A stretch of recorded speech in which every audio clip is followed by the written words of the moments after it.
Hey guys, this is Chris Jones, your host for Beyond Local.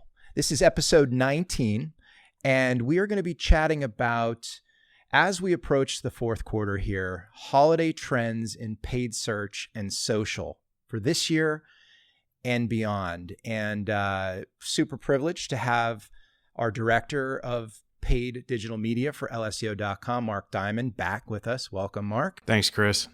So, wanted just to set the stage here. Our good friend, Danny Goodwin from Search Engine Journal, reached out to us and asked us to kind of think through what trends, as a leading paid search and social agency, we are seeing and what we think is going to change or what's going to happen as we go into 2021. So in preparation for this podcast, of course, Mark came up with the idea of kind of repurposing that question and saying, let's get people prepared for the upcoming holiday season. Because Danny didn't ask us that question. He just said, what are the trends in general? So we hope you enjoy this podcast, particularly for the e-commerce merchants and for those of you that really do see a significant uptick in your sales going into the fourth quarter, and particularly as we get closer to the holidays. This one's for you. So let's kick it off. What are some of the trends that you're seeing in general in this paid search and social world? Yeah, definitely. There's a couple I want to touch on. The first one, probably the most important one that impacts us and every other paid agency.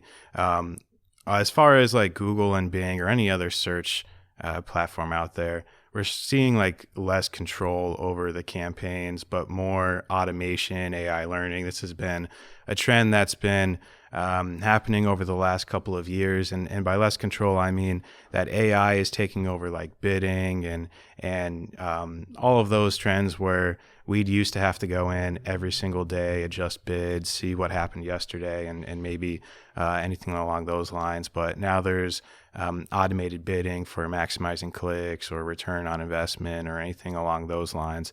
So that's definitely probably the biggest one I'm seeing, just leaning on AI and learning how to control AI with less control over bids, like what do we have control over, and that'd be more control over like audiences and different aspects of the campaigns from like a technical standpoint.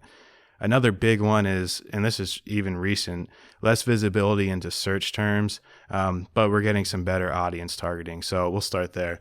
On the Google side, they recently starting in September this month, stopped showing as many search terms in the search query report. So what people literally type into Google, they're not showing all of them now for some privacy concerns. So what does that mean for us? Well, if there's a bad search query, I'd want to know about it because I'd want to make that a negative keyword so it never shows up again in the future. I don't have access to all of that if there's not a lot of impressions for it or clicks, even for that matter. So think about it from that perspective. We're literally paying for a click, but if it doesn't get enough volume, we won't be able to see it in the actual search query, and I won't be able to add it as a negative. So very interesting as far as the less control and automation part from Google and Bing. The good part about that is we control audiences. So we're literally controlling who sees our ad and if that click is relevant. So there's more control over audiences as far as what you could target in Bing and Google. Even on search campaigns, you could put audiences there and make sure that only specific audiences are going to see your ad. That way you could qualify the click that way. And then another huge trend that we're seeing, you have to be a strategist across all channels. You should not just rely on one specific advertising platform now. I think it was fine. Maybe a couple of years ago, you could rely on Google consistently. You'd always get a consistent lead flow from one specific channel. But now more than ever, you have to be on Google, Bing, Facebook, Instagram, Snapchat, and all of those platforms. So you really have to think as a strategist, how does your brand work in those worlds and how they can connect to the different customers in that specific platform. Because obviously you would talk to someone differently on LinkedIn than you would on Twitter, than you would on Facebook. So ads are the same way. How are you going to communicate to that specific audience on all of those platforms? And that's something that we've been taking a deep dive into, really learning new platforms like TikTok, really growing on the Snapchat ad side, and all of those like emerging platforms, really taking a deep dive into how your business could succeed on those platforms in addition to the traditional like Google, Bing, Facebook. That was awesome. So I guess my follow-up really on that before we kind of peel back the onion and think about how this applies specifically to, pay-per-click and other things is, a lot of people don't trust Google, and less information is like, oh my gosh, that is very concerning. To me, it may suggest that maybe prices will go up with less transparency, so harder. Is there going to be more or less attribution when AI is powering the decision making? Are we going to still have the information, or do we have to trust the robot? So yeah, that's definitely a huge topic. Google's moving away from last click. So literally if someone's searching for whatever the search query is, they click on your ad and then convert, that'd be last click. So they're really pushing other attribution models, maybe like position based. So maybe your ad wasn't the last click, but it was in that journey somewhere. So you could still get a percentage of an attribution for that specific conversion. And that's something that they're pushing really hard as well. So you get more rounded information. So is your thinking on this that that ultimately Google has our best interest, in mind, and we are are in a position where we should trust Google? I don't think so. Simply because if you look at the way Google Ads is set up, by default, it's set up so that you spend the most money. Mm-hmm. It's not beneficial for the person. That's why you need a strategist or someone who works in the accounts every single day. They know the different settings and how they work and play together with the other settings. So you literally need to know the best way to set up a campaign structure so that it's getting you the best return on investment. Because if you stick to the defaults, it's not getting you the best return on the investment. I can pretty much guarantee that.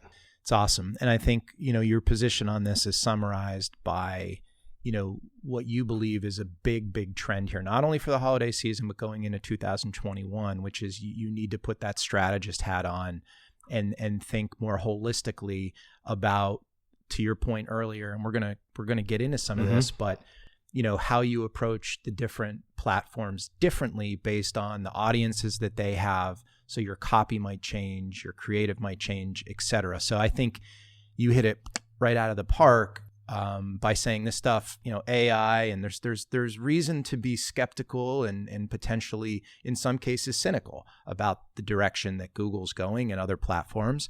But at the same time, if we keep the strategist hat on, and we've done this in previous podcasts where, listen, we're going to chat a little bit about TikTok advertising, and Jesus, they're in this,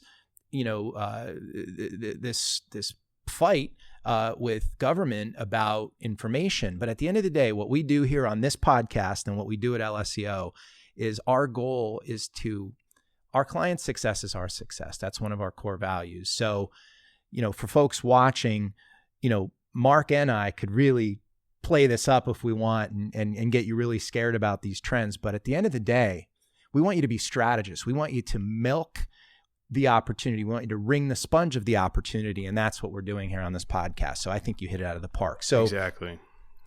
So let's elaborate a little bit more on what this means for pay-per-click campaigns. Right. So like I was saying before, there is less control, but what you could control is audience targeting. And audience targeting is getting a lot more sophisticated. So you could reach the specific people that are going to be most likely to buy from you, which is great news. Basically, Like I was saying before with Google, they started hiding some search queries last year. They made it so exact match isn't 100% exact match. Similar search terms could appear. That's going to affect some of the strategies and could hurt campaigns such as legal and tech that have high CPCs, which is why you need to know how to do the audience targeting so you could get those cost per leads back under control. Basically what we're seeing there is Google is really pushing campaigns like dynamic search ads, shopping, discovery, smart campaigns, and same thing with Bing. And they all have one thing in common, which is they all focus specifically on audiences. Those campaigns aren't even keyword related. So that's something to think about. Google, who makes its money from search queries, is pushing campaigns that are not keyword related going forward into 2021. So that's where that audience really comes into play. And on Bing, they're pushing the same thing.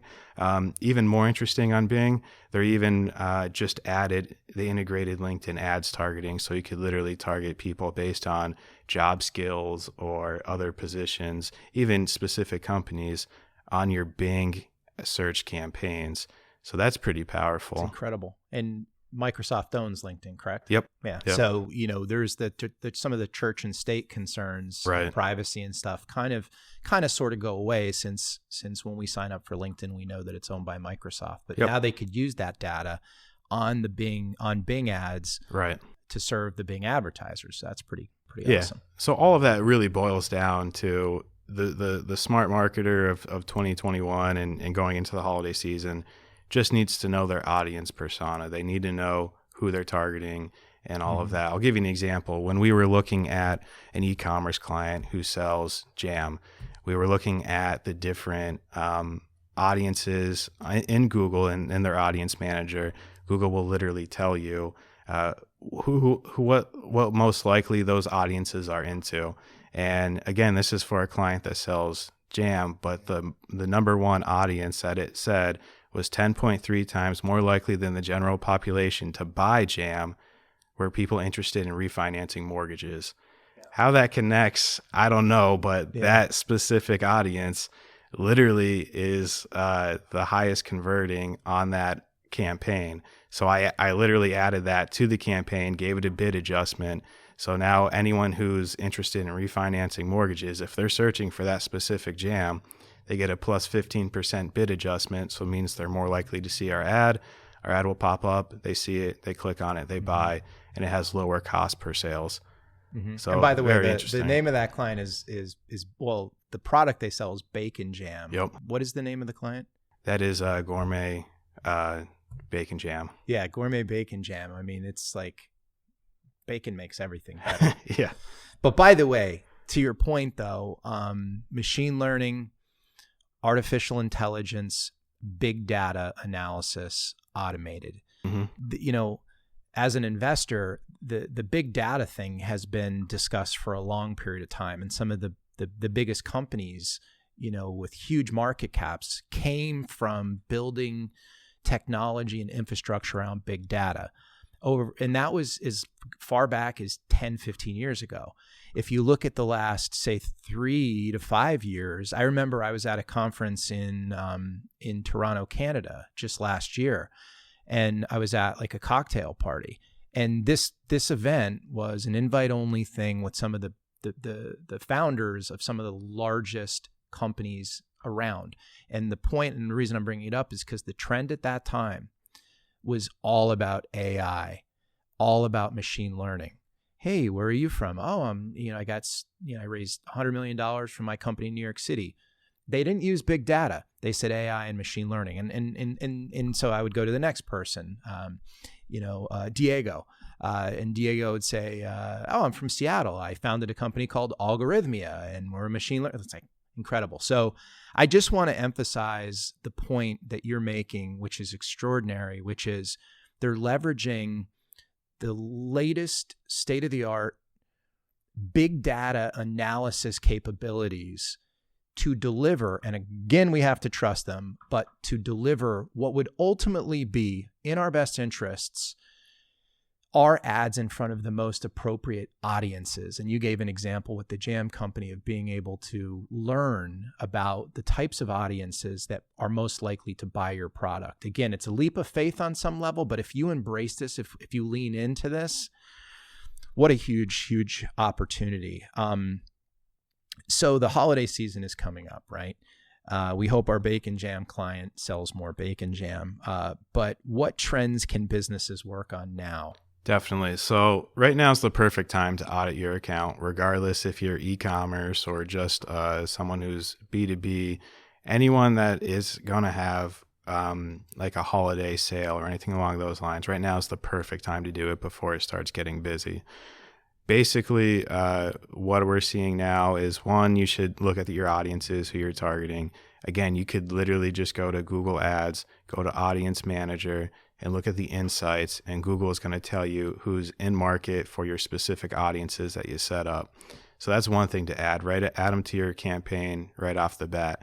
But regardless if you're e-commerce or just B2B, probably auditing your ads right now is going to be by far the most beneficial for you, just so you could set them up in the most structurally correct way, and you're not wasting ad spend or anything like that. You're not waiting till the last minute. I'd also review some of your remarketing campaigns, amp them up for the holiday season once you start running ads. Typically, those ones convert the best, so make sure that the data in there is really solid. It's not just anyone who hits up your website. It could just be changing that so it's people who abandon cart. You want to hit that specific audience up versus someone else, or in our case, someone who goes and visits a specific service page versus another page. You'd want to make sure that your remarketing audiences are as targeted as possible, so your ad copy could match whatever the audience wants. One of the things that your leadership at LSEO has done is given our clients the opportunity to launch on new sort of innovative platforms like TikTok, like Snap ads. And I know you guys are working on Hulu as well. Mm-hmm. So my question for you is, do you see that? I mean, we're approaching October 1st, which is like a day or so from now. Yep. Going into the fourth quarter, should as a holiday trend, should advertisers be looking at launching on platforms like TikTok, Snap and others, and why? Definitely. So those platforms, especially the emerging ones like Snapchat and TikTok, they're literally giving you free ad spend if you sign up. So first of all, you could use that, even if it's just a Black Friday campaign. Use the free ad spend. Makes the most sense. It's literally free money. But all of them are pixel based, just like Facebook and Google. So you could create a remarketing list. If you get started now, you could build up your audience on that remarketing list for your holiday sales and throughout the season. That way, when people are literally on their phones on Snapchat or TikTok or Hulu, your ads are where the people are, which is probably the most important part. Again, going with that audience targeting theme, you just want to make sure that your audience is relevant and you're meeting your ads with them, like literally where they're online. So that's probably the most important thing you could do for the holiday season and going into 2021. Awesome. So you have a webinar coming up. When is it? What are you going to be chatting about? Yep. It is October 14th at 3 p.m. It's called the 6 Key Digital Marketing Strategies for Businesses During the Holiday Season. We will go over in-depth strategies that you could literally do for the upcoming season, whether you're e-commerce or B2B, anyone could attend. And we'll have some information on that on the podcast link. Sweet. So we'll put it right into the description of, Yep. of the podcast here. Perfect. Listen, coming back and just kind of closing off the podcast, to your point, the winners are the strategists. The winners are the ones that, are able to take advantage of these trends and embrace them versus sit on the sidelines. I don't believe that now is a time, as we go into a holiday where we had a really, really rough economic year, that these folks should be conservative. So I guess what I'm doing is giving you the opportunity to tell people how to contact LSEO and contact you if they really need some professional guidance going into the holidays. So what's the best way of getting in contact with you guys? Yeah, definitely. So anyone could email sales@lseo.com to get in touch with us. We'll literally audit your account for free, get it set up for the holiday season. We'll give you some free advice regardless if you just want to reach out, and we could touch base with you. Awesome. Well, Mark, thanks for being on the show. We'll have you back again. Perfect. And for you folks, we'll see you for episode 20.